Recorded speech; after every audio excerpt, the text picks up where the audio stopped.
My English book grade 1 new syllabus. Page number 62. Topic my bath. After my bath. After म्हणजे नंतर. My bath आंघोळ. आंघोळीनंतर. माझ्या आंघोळीनंतर. काय काय करतो हा मुलगा हे या कवितेमध्ये पोएममध्ये सांगितले आहे. आफ्टर माय बाथ. लिसन ऐका.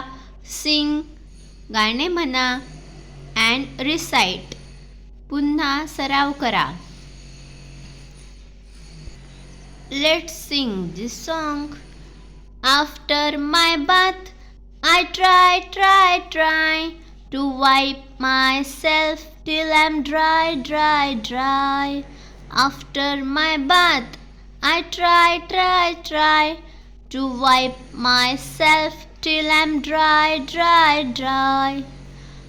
Hands to wipe and fingers and toes, and two wet legs and a shiny nose. Just think how much less time I take. Just think how much less time I take if I were a dog. If I were a dog and could shake. So the meaning is after my bath. माझ्या आंघोळीनंतर I try मी प्रयत्न करतो to wipe myself. मी स्वतः अंग पुसण्याचे प्रयत्न करतो. आंघोळीनंतर मी अंग हे शरीर पुसण्याचे प्रयत्न करतो. till I am dry. जोपर्यंत मी कोरडा होत नाही तोपर्यंत मी अंग पुसत राहतो. till जोपर्यंत. I am हा शॉर्ट फॉर्म आहे. I am. ओके. आफ्टर नंतर. बाथ अंघोळ. ट्राय प्रयत्न. वाईप पुसणे. मायसेल्फ स्वतःचे. ड्राय कोरडे करणे. मग काय काय कोरडे करतो हा मुलगा आंघोळीनंतर? हँड्स टू वाईप हात कोरडे करतो. वाईप पुसणे हात पुसतो. अँड फिंगर्स हाताची बोटे. टोज पायाची बोटे.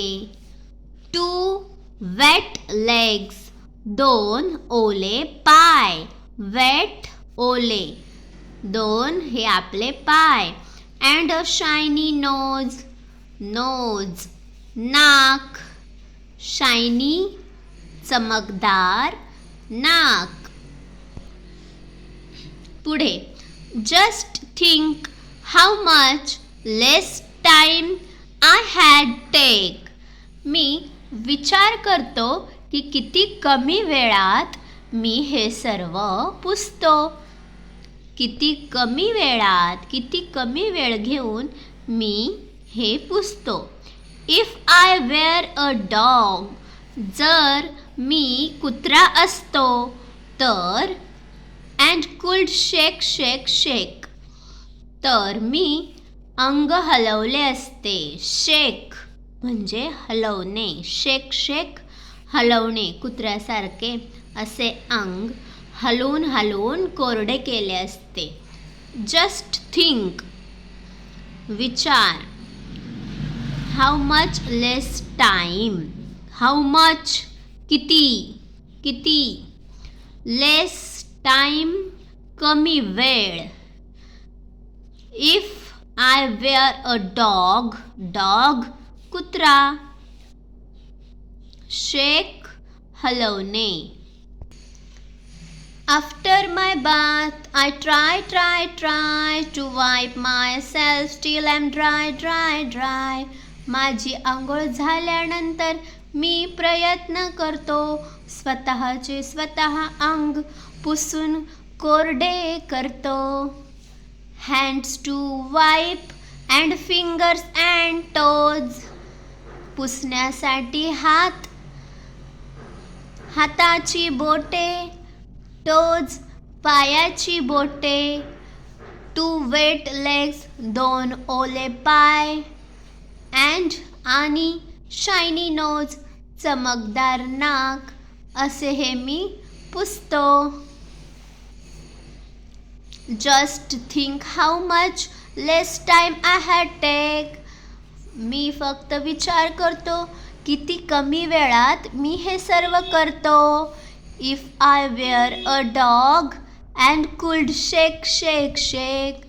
जर मी कुत्रा असतो तर मी असे अंग हलवले असते. हलून पाणी खाली पडले की अंग कोरडे झाले असते. That's it. हे असं मीनिंग आहे, असं अर्थ आहे. Listen and repeat. ऐका आणि मागोमाग बोला. Try dry. Nose toes. Take shake. All these are rhyming words. Okay, thank you. Please like, share and subscribe. Video आवडला असेल तर लाईक करा. थँक्यू.